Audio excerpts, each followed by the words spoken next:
And just like that, it's fucking December. December 1st.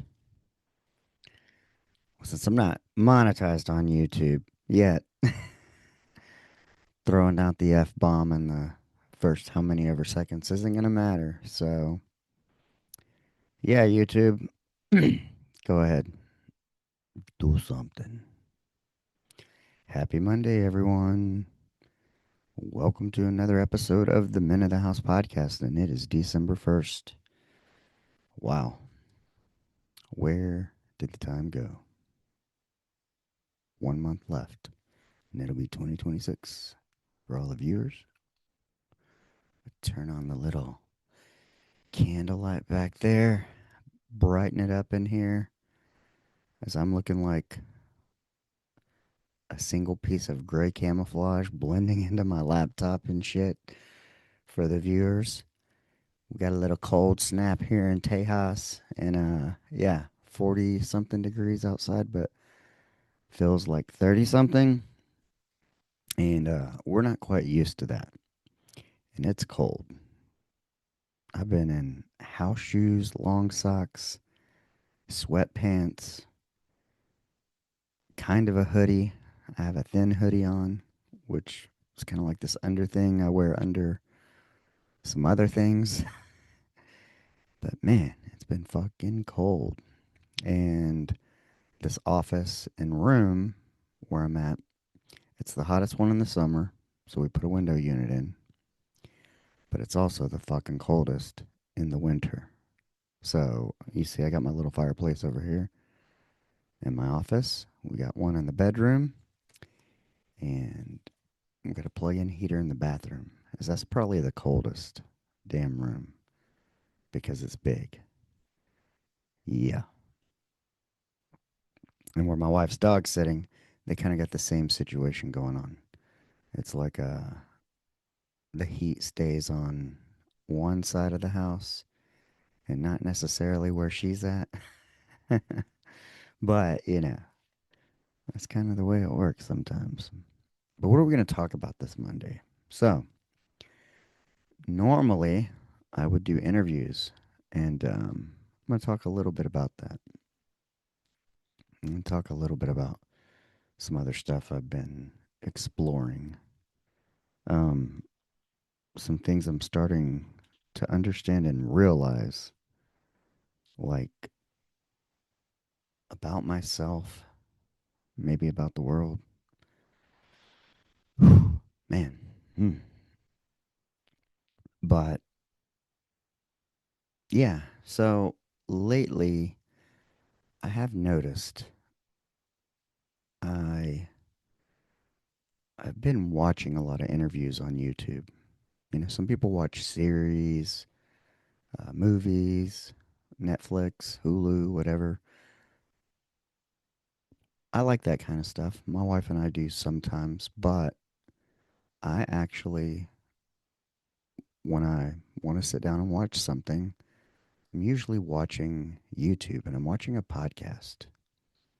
And I've been trying to figure out what that is. Why? What about it is so attractive? Watching two people interact, watching an interview. And if you've listened to this show and you know me, or if you don't, and you've heard nothing, I went on a cruise a couple weeks ago and had a chance to kind of disconnect. And with that disconnection came more. That was a digital disconnection, but more face and in person interaction. You have to talk to people, hang out in the hot tub, whatever, meet strangers, um, which I quite enjoy. I mean, that's one of the things I enjoy about Ubering is getting out there, meeting people, um, whether it's drivers, the people you're picking up from. I would say I'm a pretty good conversationalist and pretty open, pretty easy to get to know. Um, as long as you're cool, as long as you're not a fucking asshole. But I would say I'm approachable. I'll often initiate conversation, And, I was talking to my therapist, and she had suggested, like, at some point in time, like, maybe you're lonely. And I'm like, I don't know that I'm lonely. Um, I'm as alone as I want to be. I'm an only child. I actually enjoy being alone, quite frankly. But I do enjoy human interaction, connection. I think we all do. I was an only child. Uh, Grew up wanting a sibling and ended up with a foreign exchange student one year, Carlos from Barcelona. Barcelona. Um, but yeah, we were all like a group of cousins, all single cousins. None of us had siblings, I don't think. And if we did, they weren't full siblings, they were half siblings. So I kind of, I went to the Kyle Smith show, met strangers there, had no issues. I mean, one of my metrics I track is deeply connecting with a stranger. And I can do that often, and I enjoy it. Um, which would beg the question, why aren't you interviewing? And, I've been back and forth like, yeah, I wish I was fucking Joe Rogan or whoever, Sean Ryan, and had a studio somewhere and I could fly people in. Or even like Scotty G. He's got his studio down there in Austin and has people make the trek. And yeah, that's where I would like to get to.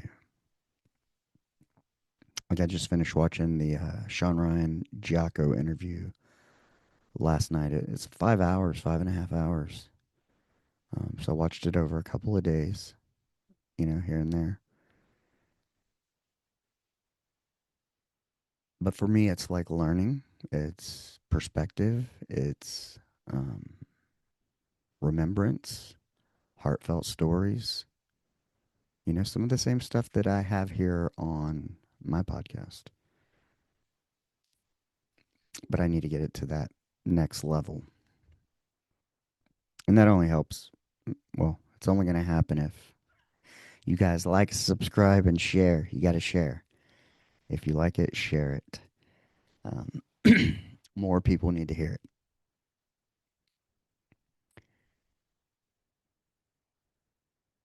But yeah, my general disposition is like I've been avoiding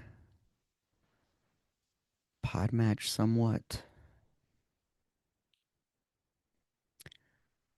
And I don't know if it has to do with something like that connection thing.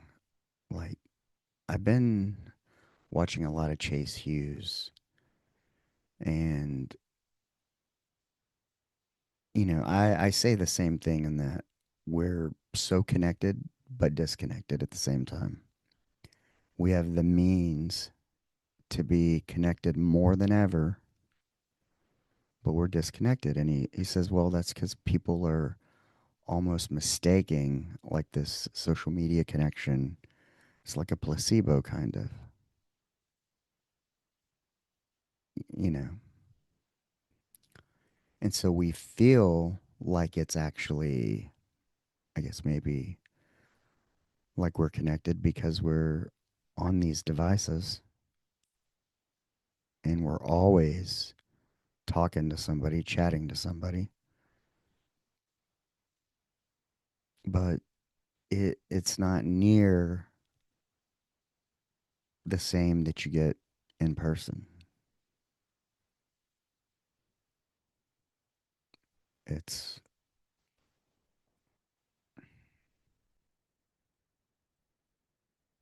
yeah, it doesn't. And I've been struggling with that lately. Um, I've been struggling with the device, not like I overuse it, can't get off of it, shit like that. I'm more in the category of like, I don't want to use it. I don't want this to be everything. This machine I'm tapping. If you're watching or only listening, I have my laptop in front of me.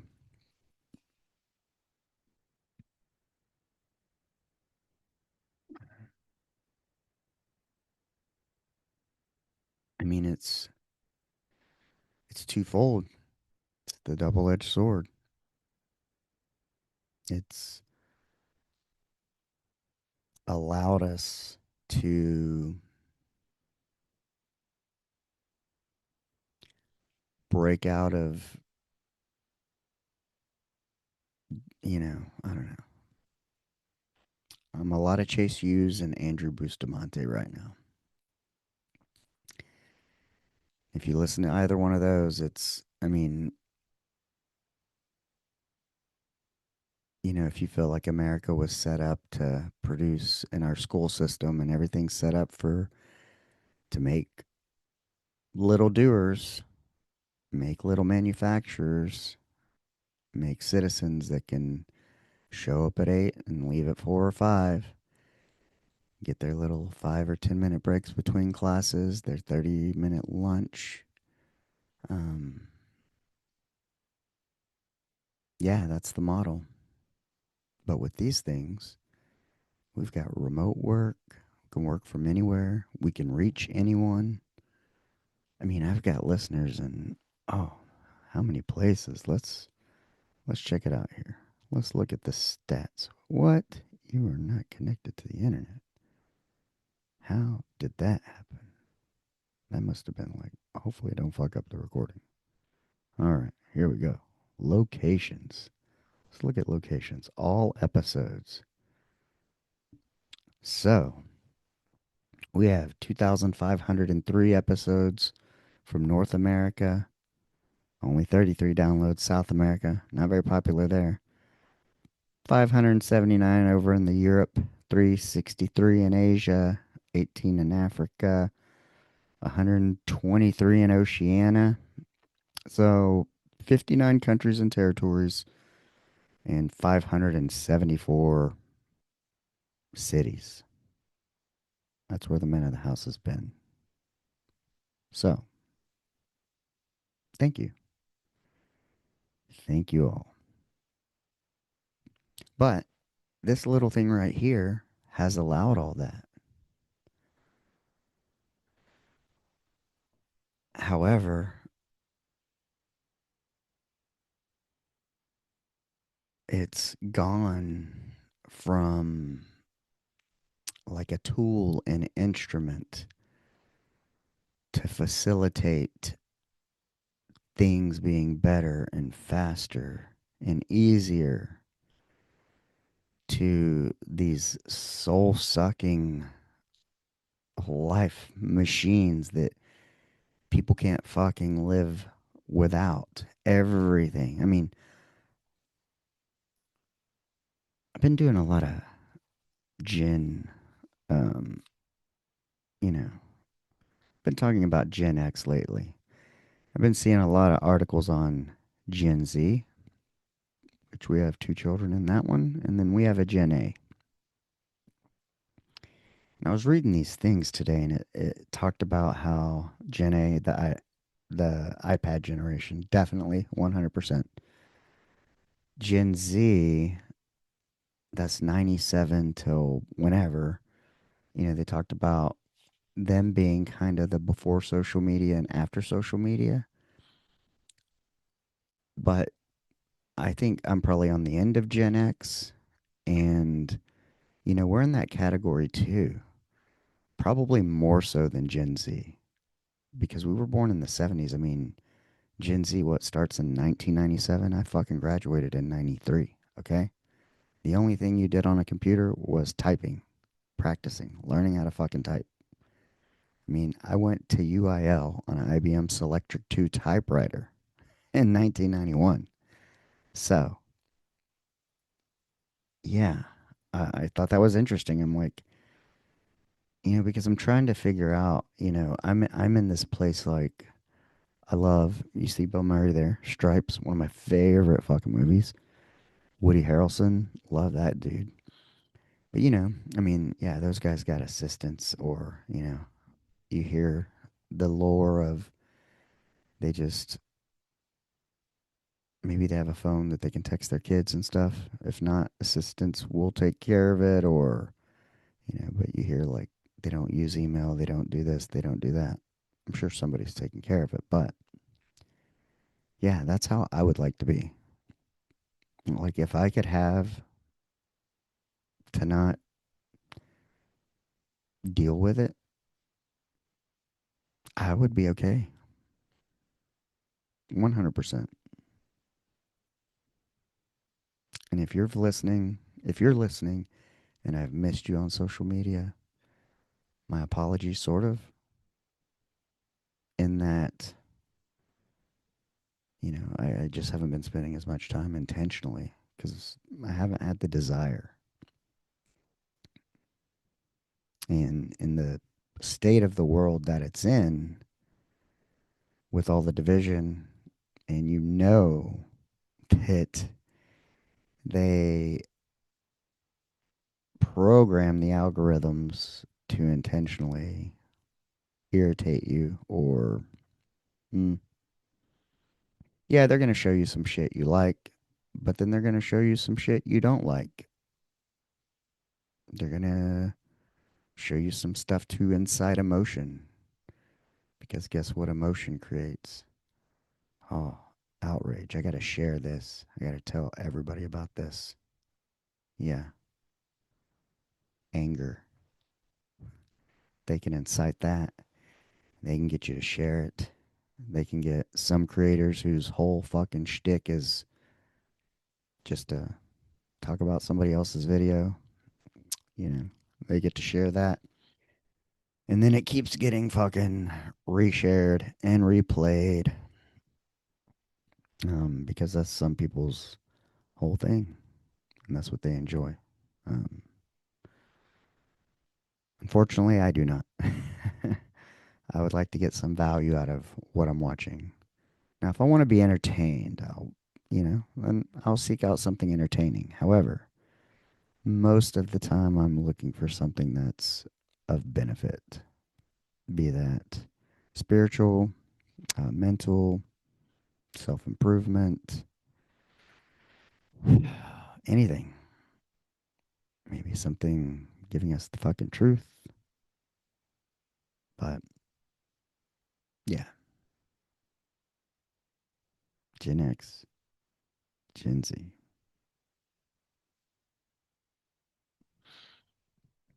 But yeah, there's I think somebody told me the other day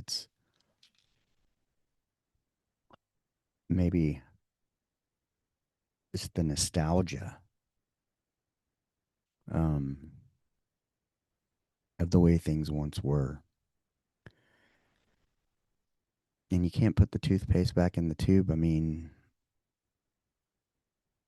there was a part of the fun was not knowing. I mean, man, just like when they had Hastings and Blockbuster, like going to rent a movie was a whole fucking thing.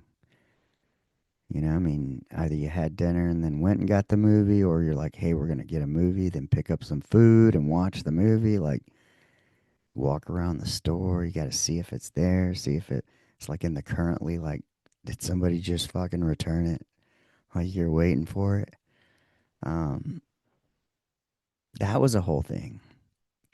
Not having a review on and everybody's opinion about a fucking movie. I don't know how many people are on Earth. My business coach says all the time, 8 billion maybe, and how many billions of those have internet and access. And so, yeah, that's that many potential opinions of Rotten Tomatoes of whether or not you should go see a movie. Back in the day, you just kind of chanced it. you part of the fun was finding out and figuring it out. Now you can YouTube everything. Um, yeah, I, there's something I miss about that. The not knowing. If you called and I didn't answer, it's because I wasn't fucking home. Because there was one phone in the living room attached to the wall until cordless phones came out. Then you had voice messages with little tapes. And a lot of the fun there was recording the, hey, this is and so. Please leave a message. Beep. Please be kind and rewind. But it felt less complicated.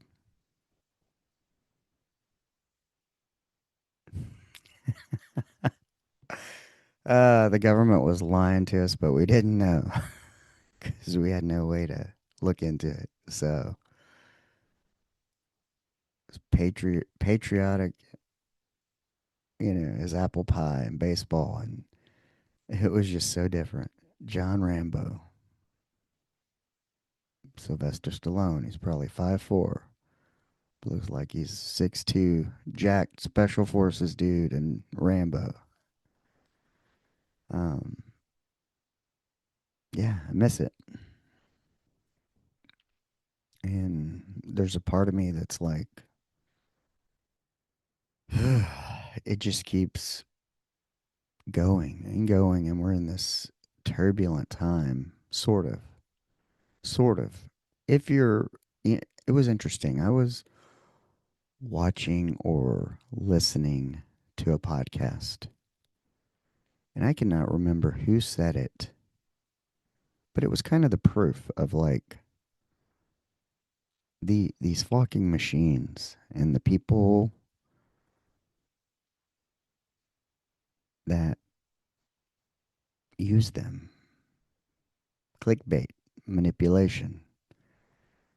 It's like if you were to turn on the news or look at your device, you think the whole fucking world's burning down around you. But in general, he said it, and I kind of concur to a degree. I mean, I was on a cruise, I'm an Uber driver. I meet a lot of people, and most people are generally all right.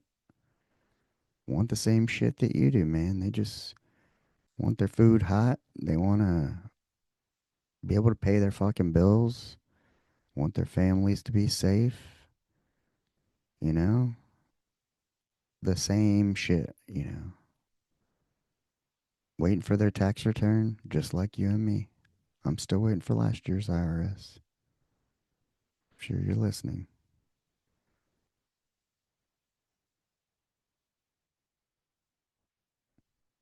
But yeah, I think we're all trying to get by. And you are probably more like the person that you talk to face,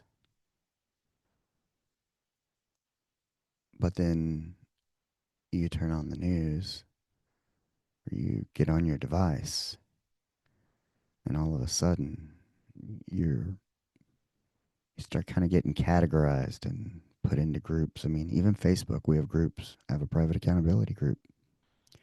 Um, and these things say, you know, a little bit about us and who we are or what's important to us.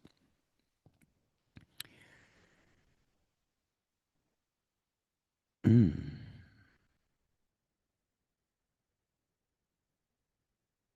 And it's crazy because it's meant to be inclusive in a way that there's a place for everybody. Like if you're into toy cars, or, I was talking about model cars the other day. I haven't seen those in a while. Like kids don't build model cars anymore.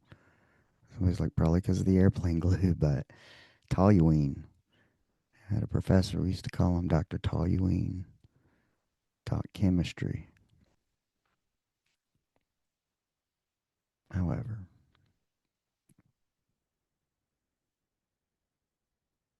so whether it's Pinterest, Instagram, you can join these groups, people, community. That's what we're all searching for. However, somewhere out there, it's like, um, the same way people like to offer you unsolicited advice. It's the same way nobody can mind their own fucking business. It's like, okay, if we like toy cars or whatever, model cars, then let us be.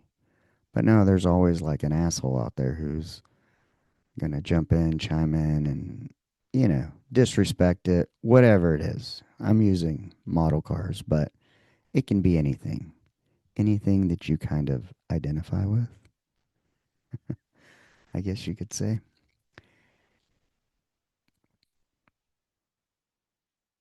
And I don't know if it's a good thing or a bad thing, but it almost seems like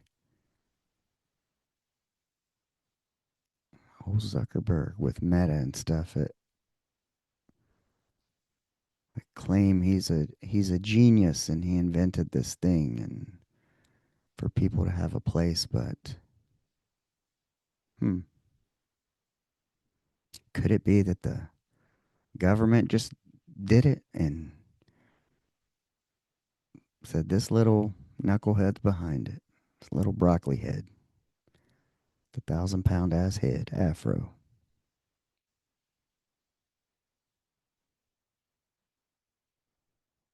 Hey, we can create something and it'll get everybody to fucking self identify. And once everybody self identifies, we can put them into these little categories. And then we can puppeteer them and fucking poke and prod and nudge and manipulate all we want.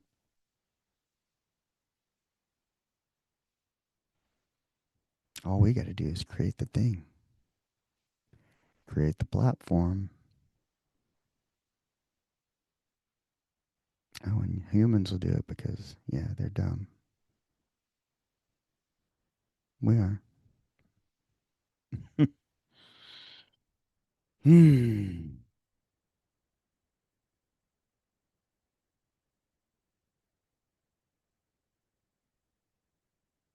Yeah. That's the. I'm not really a conspiracy guy, but it's probably the. It's the only one I've ever made up. But yeah, it's that whole kind of.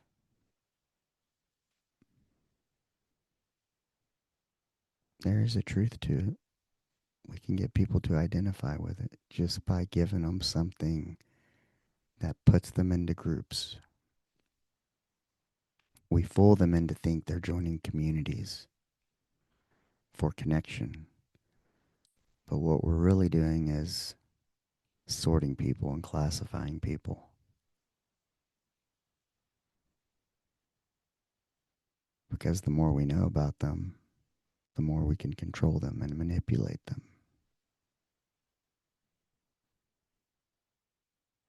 Oh, and the humans will do it because they're all about themselves.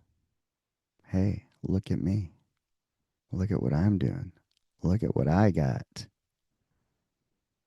Hmm, mine is better than yours.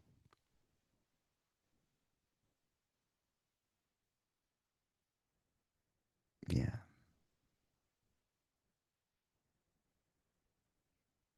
you can see why.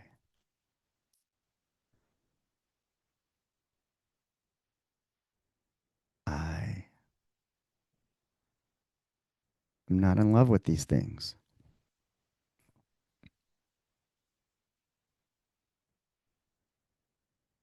I think I could have done with music only. Before there was computers, there was music and film.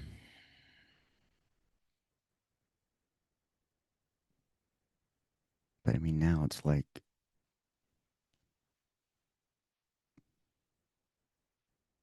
it also allows for so many people and artists like Kyle Smith to be unsigned. You know, would I have ever heard of him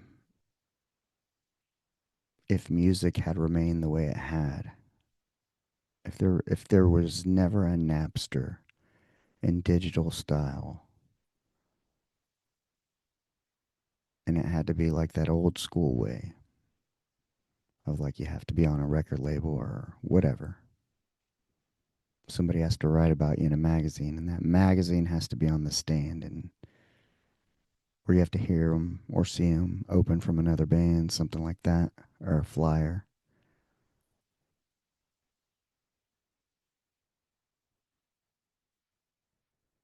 Yeah, some of that magic is gone as well.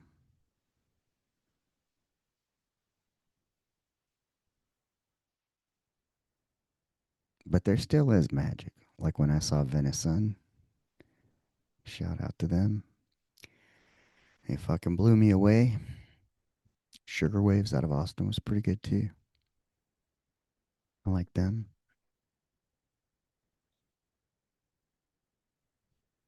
Um,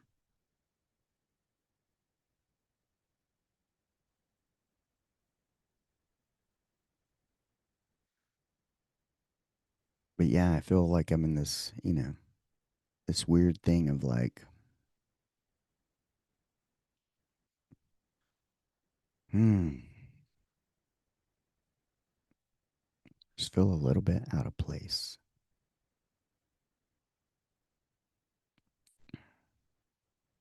I go a lot of places.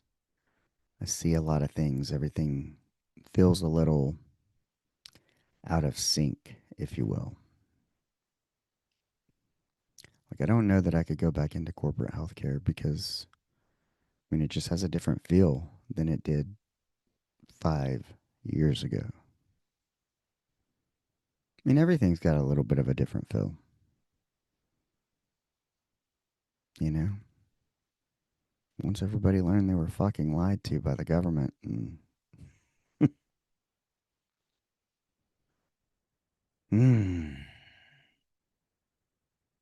just the sense of distrust and as it continues to spiral out of control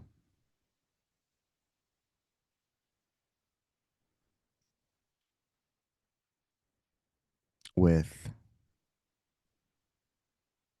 your whole campaigns on releasing the fucking files and immigrating the bad people, getting those people out of here. Hmm. It's December 1st, and the files still haven't been released. Hmm.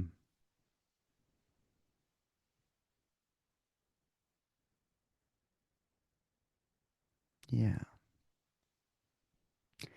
And meanwhile, they've fucking probably deported everyone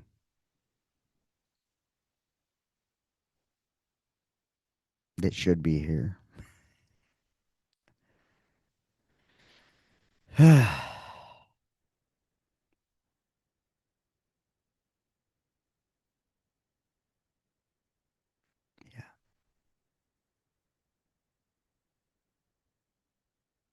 Hmm. That's the sound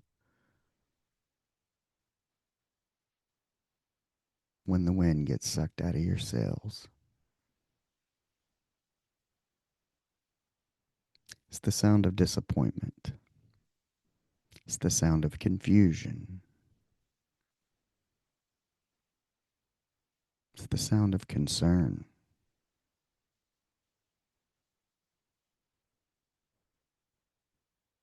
I mean, the other day, I heard I heard somebody do 50 Cent as country or something like that, or as soul. I forgot what it was, but there people are using AI to do all kinds of wicked stuff with music, and turning 50 Cent into country songs and or rock and roll. And somebody was like, "Oh, they should do Ozzy's Sweet Leaf." And I was like, "Yeah." Or I was thinking Nativity in Black because there was this black Black Sabbath tribute album back in the day. I think there's been a couple, and Ugly Kid Joe did a version of Nativity in Black that just fucking nostalgia takes me back to the 90s. Ugly Kid Joe. That's what was going on. They had that song, Neighbor. Yeah, won't you be my neighbor? But I started typing in the word ugly, and fucking Meta's like, you want to like consider your comment? And people with similar comments have been, punished or whatever, had their shit removed. It's like, give me a fucking break, you broccoli headed motherfucker. Zuck. Fuckerberg. I mean, it's okay to watch Charlie Kirk get shot, but I can't fucking type the word ugly. Okay. Yeah. Fucking checks out. That's the world we're living in.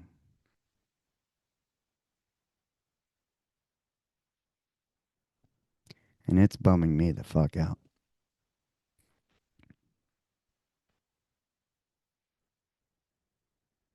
So,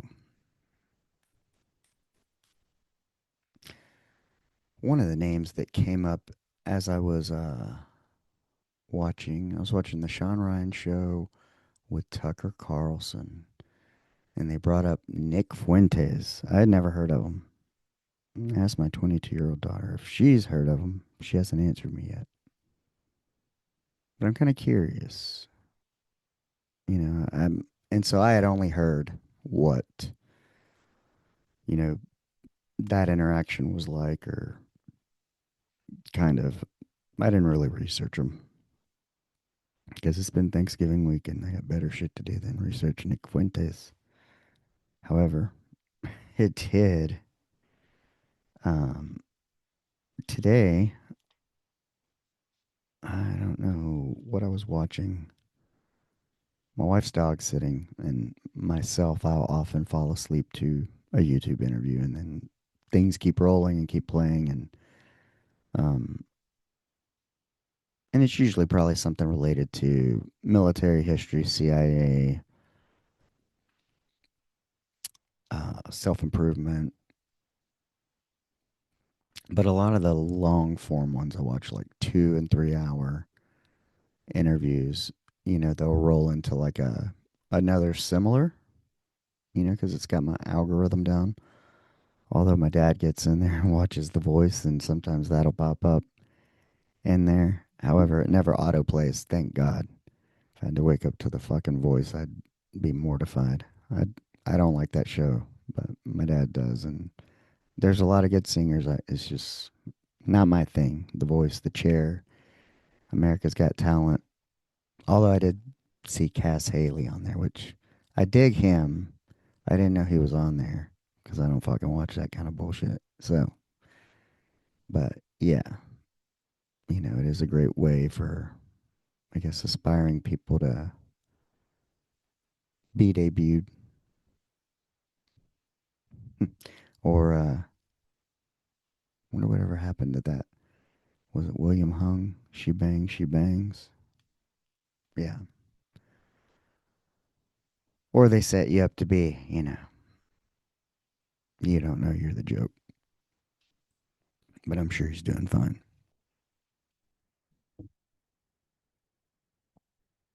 So, somewhere in my algorithm, I know what it is.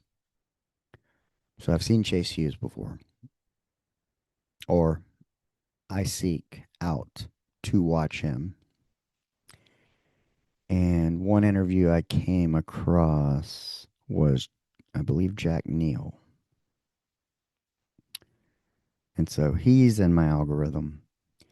And he had an interview with Nick Fuentes.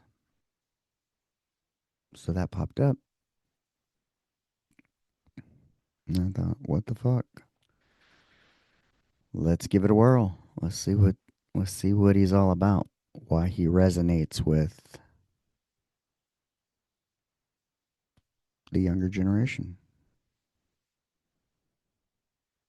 And I asked our 22-year-old, I'm like, hey, I'd like to interview you. She hasn't answered me, but I want to know what is important to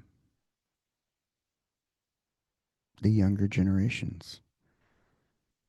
I'm almost 50, so, you know,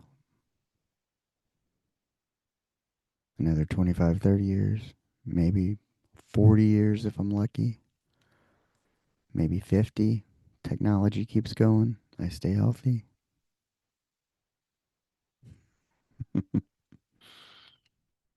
um, Although I age pretty well, I must say. There's not a lot of 49-year-olds out there that, maybe influencers, but yeah, I'm all right. So, Nick Fuentes. First of all, I was like, an astounding resemblance to Tucker Carlson, at least on that interview with the flannel shirt, kind of the same coif hair. Um, and please don't identify me with being affiliated, supportive of, or in any fucking category of a news channel or whatever because I watched Tucker Carlson or fucking Nick Fuentes for that matter. I watch it all. I'm into finding the fucking truth, and the truth is somewhere in the middle because everything is designed to sell. But yeah, he looked a little bit like Tucker Carlson, which I thought was interesting. Now I need to go back and actually watch that interview. I wonder if he wore. They both had flannel shirts on. Huh.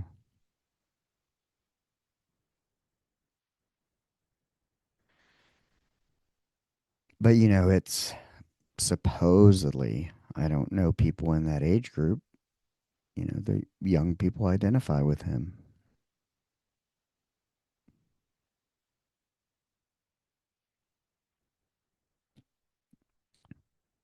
So yeah, I wanted to see what he was about. Huh. Um, I don't remember where it was, but if you watch that interview, I forgot what he said about voting. Like maybe he would take away the right to vote for women to vote away. It's, like women wouldn't be able to vote. He would raise the voting age to 25. Um, Maybe the only thing I agreed with was you got to be able to speak English. If you're gonna fucking vote here, you got to speak English, right? I mean, my mom speaks fluent Spanish. She's been a fucking interpreter my whole life, but she can't move to a Spanish speaking country and vote. I doubt. So, yeah, needs to be more than probably just the language. Um, but English speaking is a start. You know, I think that's a good point. But man, yeah, he had kind of like this viewpoint of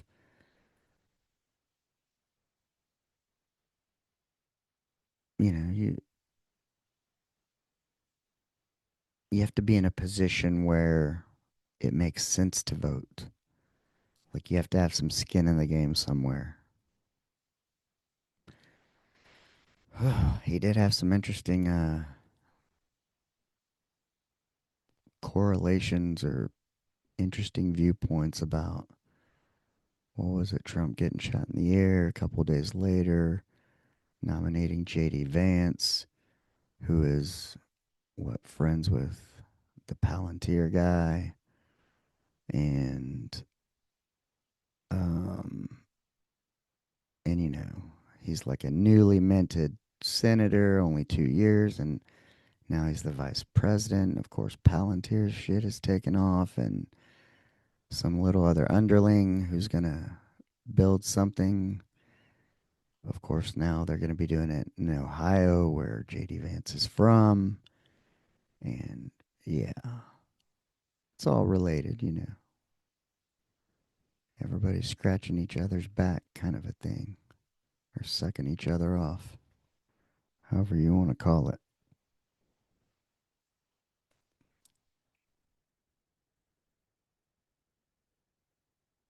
Now, I'm not saying I like or dislike JD Vance,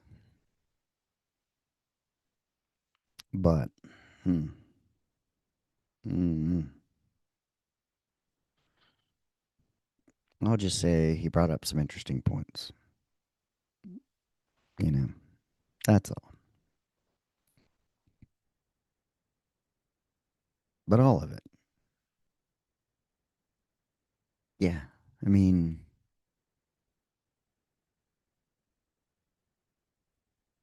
how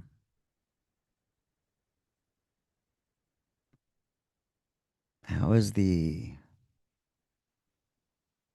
just average normal human being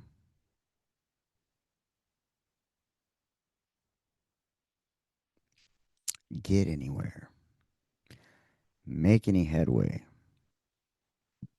in a place that seems like it's almost rigged, you know?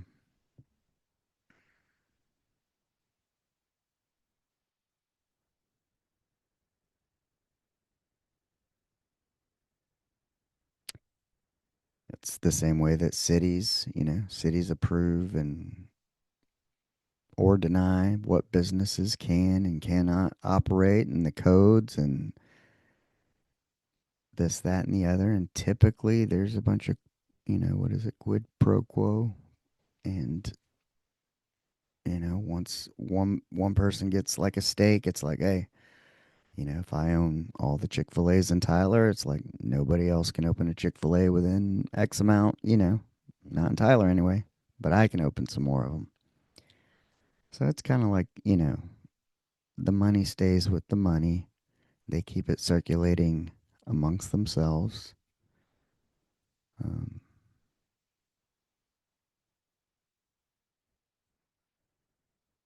yeah,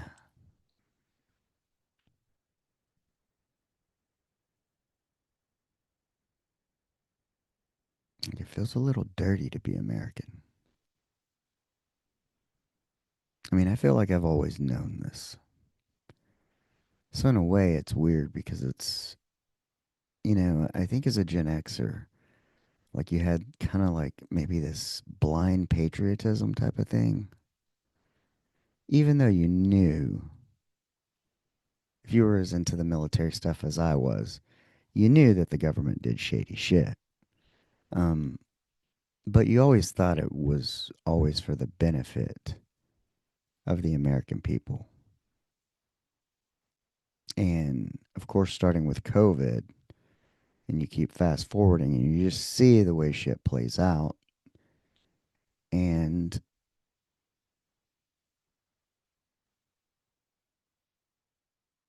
you, mm, yeah,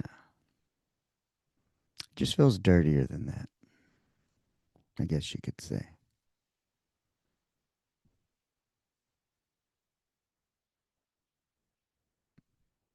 Because we do it to our own people,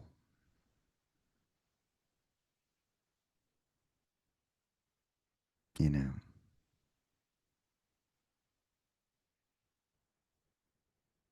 Yeah. Ah. Hmm.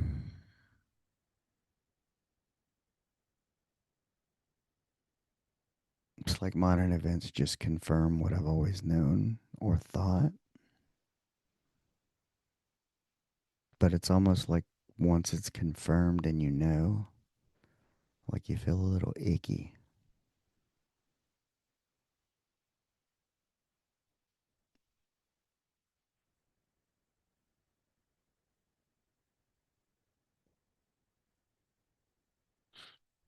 It, I don't know. My wife and I were talking about something the other day, and oh, about a medication, and she's like, "Oh, it's all over the news or something or this or that the other," and I was like, "I haven't seen it." I'm like, what comes across my radar is like, do you not notice that um, there's like some cities have the fucking National Guard in them? Like, does that seem normal? Like, I mean, we don't have it here,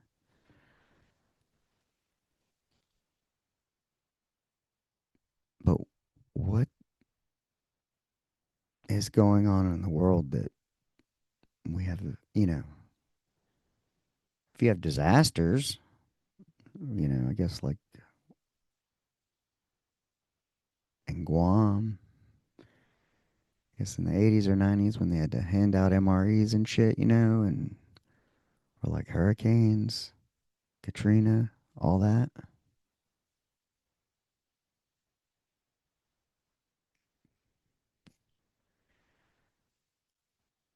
But we're just deploying National Guard to major cities for what?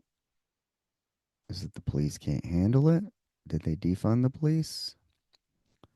Is that the deal? So I don't live in a major city like that.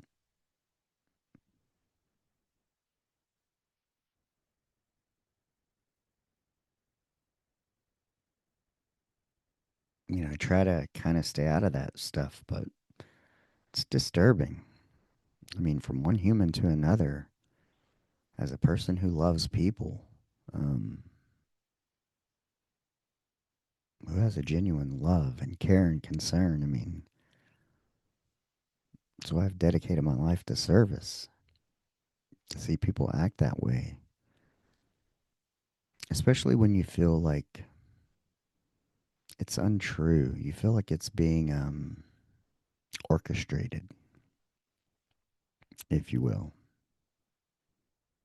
That's the sad part. And I feel like people are just buying into it instead of being like, uh, we've had enough and that's not the way it is. And the collective is stronger than these people in power holding all the money. It's like the BlackRock thing, just buying up fucking land, like, so people can't own it. Like, what the fuck?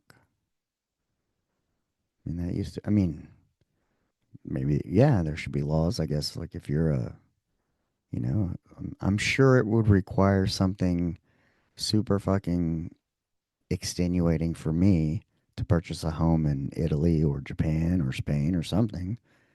So, I mean, hey, if you had the money to purchase a home here and you're from a friendly country with good intentions, I guess, then yeah, which I'm sure we had a lot of that.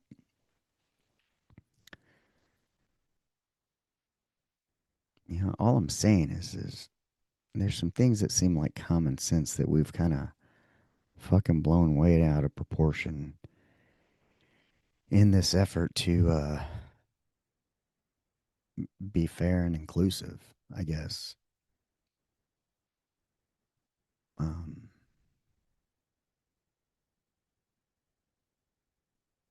it's like, where does it stop?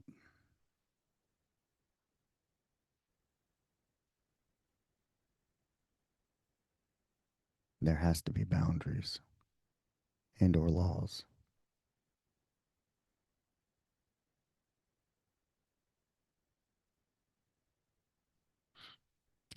Then, after that interview, um,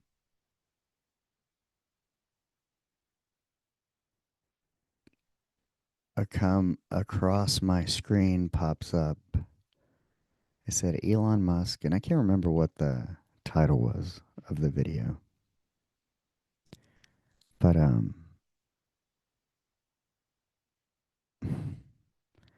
started watching it. I watched little bits and pieces. It's 100% subtitles. He's kind of hard to understand. Elon too, and the other guy, Punjab. Um,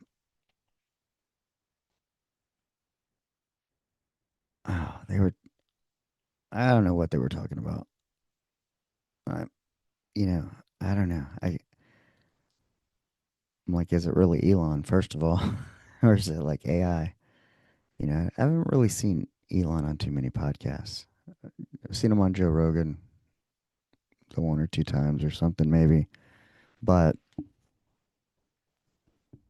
um, this guy, the host, he goes on to say, well, most of the people, the audience, is, they said, either entrepreneurs or what do you say, entrepreneurs or wannabe entrepreneurs, mostly in India.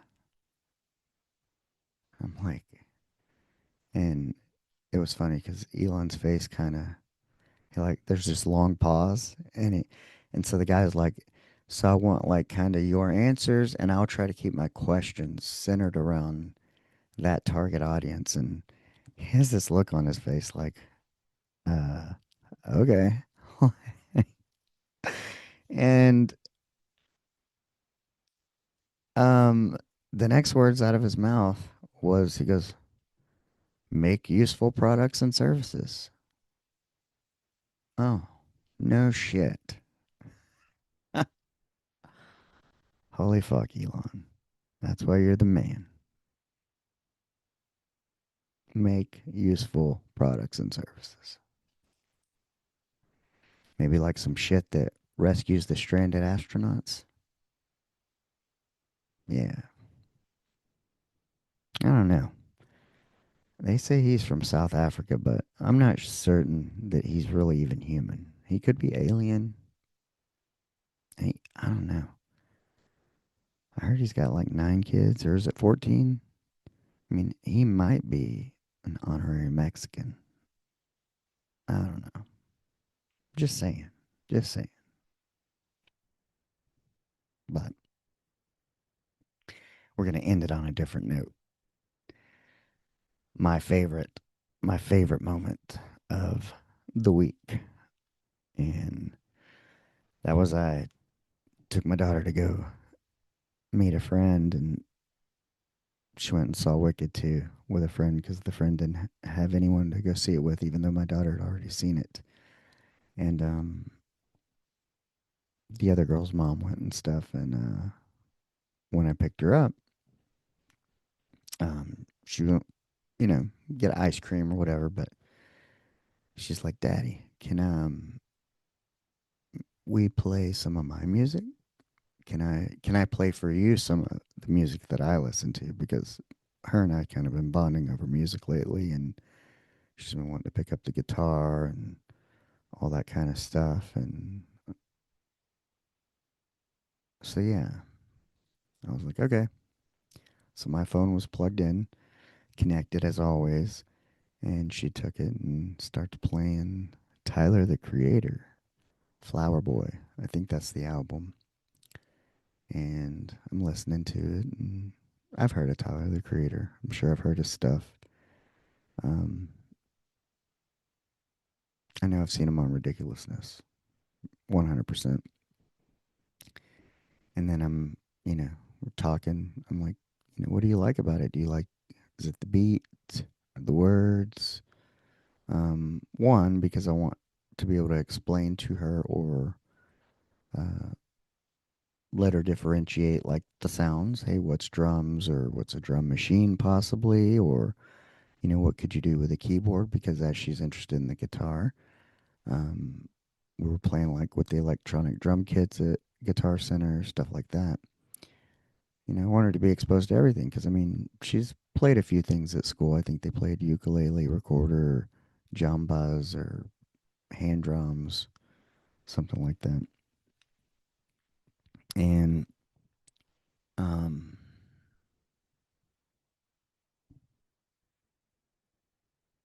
yeah. So I want her to be able to differentiate, pick out the music, whatever, whatever. And when she's like, "Yeah, I like the beats and stuff, but it's usually the words that get me through."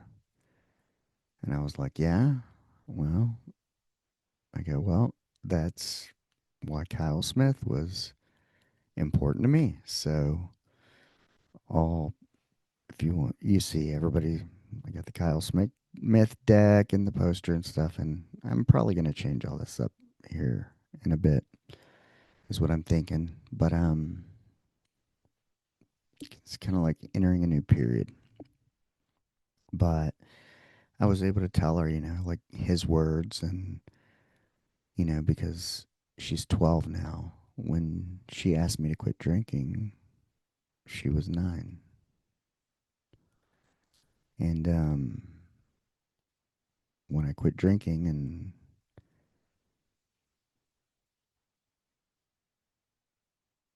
mm, Kyle Smith was on the menu daily.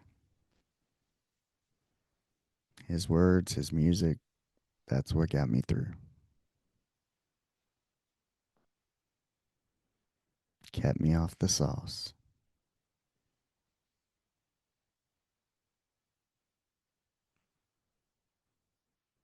So, yeah, it's a big fucking deal.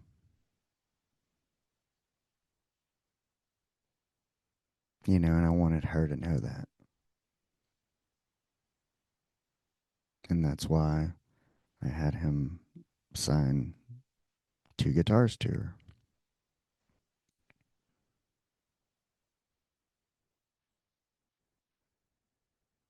She didn't like it when I drank. She asked me to stop,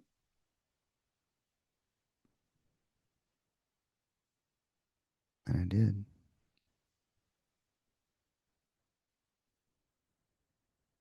And he got me through it.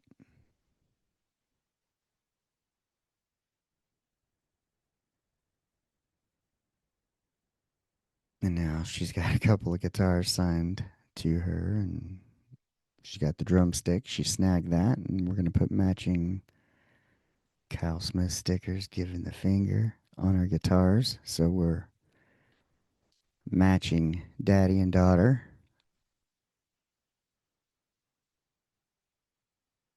And so, yeah, it'll always be a part of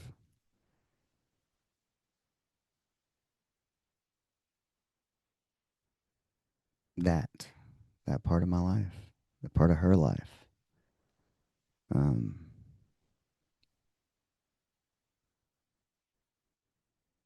but yeah, that's why I love his music, have a lot of respect for him, and try to go out and see him and support him however I can.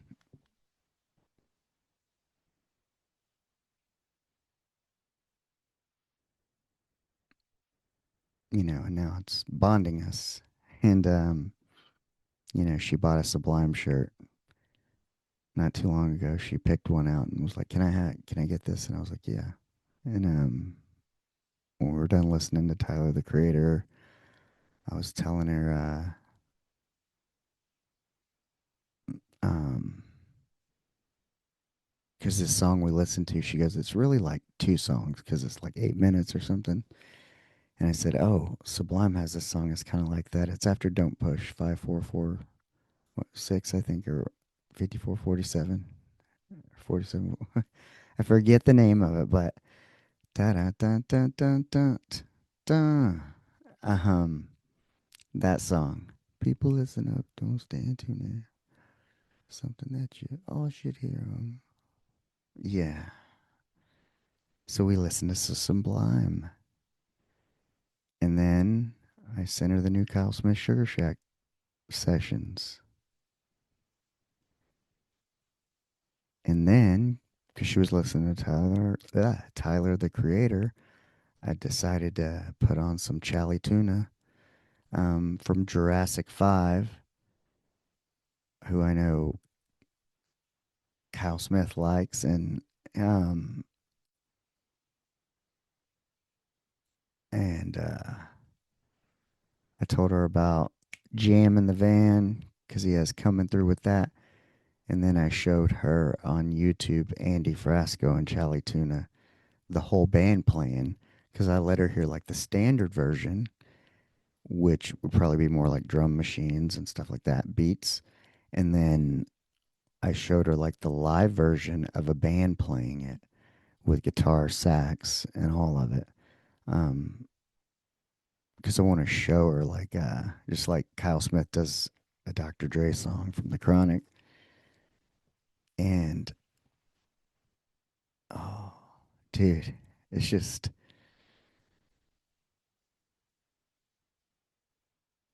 that kind of stuff. It just wasn't a thing in the '90s, and yeah, technology's allowed it. This fucking thing I hate has allowed so much good to come through.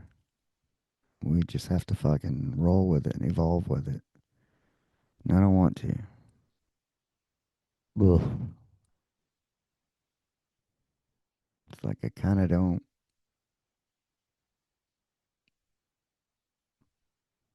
It's like I don't want to let the good times go, but we can't put the toothpaste back in the tube. But yeah, the greatest thing, man, that was like, now, because I told my daughter, I was like, we didn't have phones. I go, so music was all I had. I go, so music was pretty much my life. She goes, it's mine. I'm like, okay. I can remember it was a big deal when I was stationed in Japan and we went to Hong Kong and I bought like a Green Day Kerplunk and like a Pearl Jam 2 or 3 CD set, um, imports. Like that used to be a whole fucking thing. If any of you Gen Xers, music listeners, remember that was a big fucking deal back in the day. Getting the imported record. If you get it imported, have a different version of a song. Um, oh, yeah. I forgot all about that. Yeah.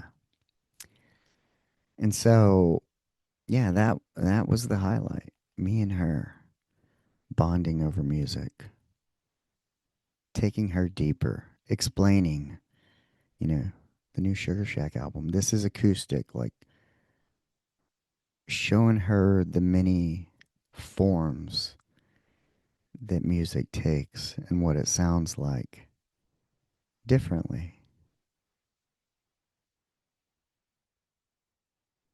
I really wanted to take her to that show, to the Kyle Smith show, the VIP experience.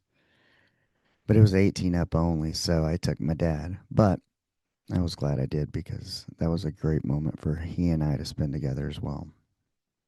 So I am grateful for that. But I want to take her to that kind of show, that kind of experience. I don't want, my wife, there's some mainstream group my daughter likes that was playing near here, and somebody was trying to scam on Facebook tickets because they were selling them for 150, and my wife's like, well, call me. And they weren't serious, and because they would have called her if they were. She thinks it was like a kid, but it was like in a parent's sixth grade or middle school group. Um, Somebody in there fucking scamming. Fuckers. Mm. And so, you know, we were looking at it, and it's one of these artists. I mean, anywhere from $350 to $500. Give me a fucking break. Like, I mean, it's a Taylor Swift esque like stuff. I mean, have I been to big rock shows like that? I mean, yeah. My first show was um, Metallica opening for Guns N' Roses, 1993, Texas Stadium, Use Your Illusion tour. Now I've seen Smashing Pumpkins in a big ass arena, like maybe the Melancholy and Infinite Sadness tour. Um, but I mean, we were still talking like the most I ever paid was like 85 bucks maybe. Uh, for yeah, like or yeah, it was probably 13 years ago. When my wife was pregnant. We saw G Love, Cypress Hill, and 311 at Austin City Limits, which is kind of, the indoor multi tiered kind of seating, which is, you know,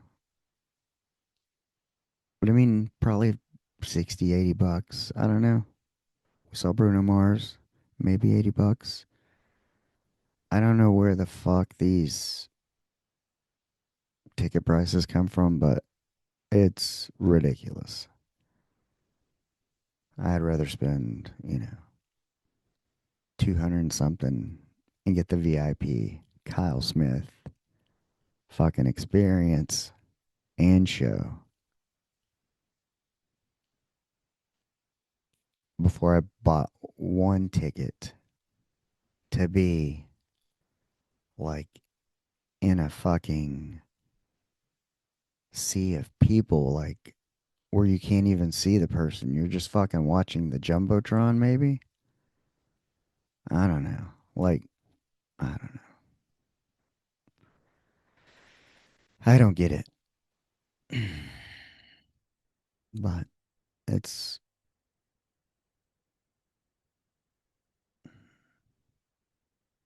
maybe it's age. It's something. But you can see why. Things feel a little odd, if you will.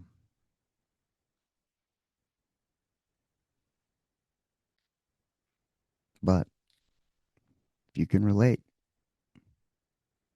leave a comment, like, subscribe, share. If you're a young person, leave a comment. I want to know what's important to you. What's scary for you as you approach the future? Is it the job situation? Is it the government? Is it the unaffordability of housing? What is it? Talk to me. I want to know.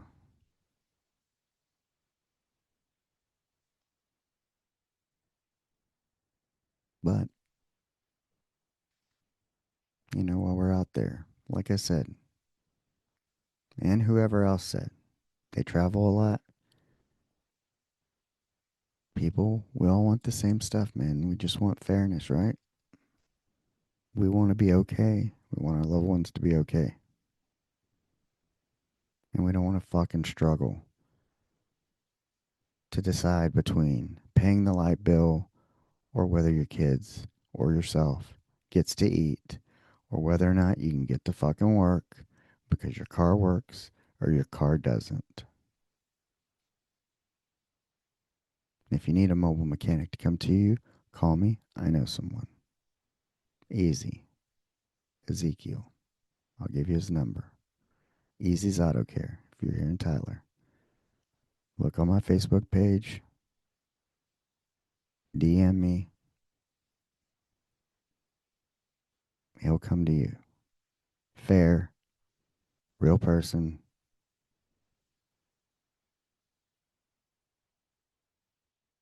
These big companies, they don't need any more of your money. These people out here who got laid off from one of these big fucking corporations, who is now a mobile mechanic and falling back on his skills because he didn't make it through the second round of fucking layoffs. Those are the people who need money. Those are the people I want to support. Okay? Just like myself. I do what I can. I take people to appointments. I take them shopping. Whatever I can to hustle. Help my wife. But I'm not participating in the system that's rigged for you to fucking go round and round on a merry-go-round and get fucking nowhere in life. And the only people benefiting are the people who are already fucking benefiting and need no more fucking benefit, okay? That's the truth. So, when you're out there spending your money, especially this month of December, if you got to stop for lunch, stop at a taco truck, stop at a family owned business. You know, somebody, I know exactly what you can get. You can go to a moderately good podcaststore.com. Just be with Scotty G. You get everybody in your fucking life a Be Authentic, They'll Adjust shirt. Just be. Spread the fucking message. We need a little more grace, a little more authenticity, okay? A little more humbleness, a little more just be. Shout out. You want to buy something? You buy that. That shirt is my favorite shirt. It's the truest statement. And he's a good dude. We need more Scotty G's in the world. And you can help spread his message and support him. Yeah. So if you like me, you'll like him. I've been on there a couple times, and he's been on my show a couple times. So just be with Scotty G. But like I said, I'm out there. We all want the same, which is just be a good fucking person, right? I mean, everybody I'm running into is pretty friendly. Only one dude honked at me and told me I was driving too slow. And I told him thank you. It's the power of the edible. Lucky for him. But I've tried to get rid of that anger too. You know, I don't want to be part of the problem. I want to be part of the solution. And this is my part. I can talk. I can try to bridge the information. Um, can try to make sense of it. I can just try to be here and empathize with you if you feel the same way. But yeah, while you're out there, remember to go out and be the person that you want to meet. Until Friday,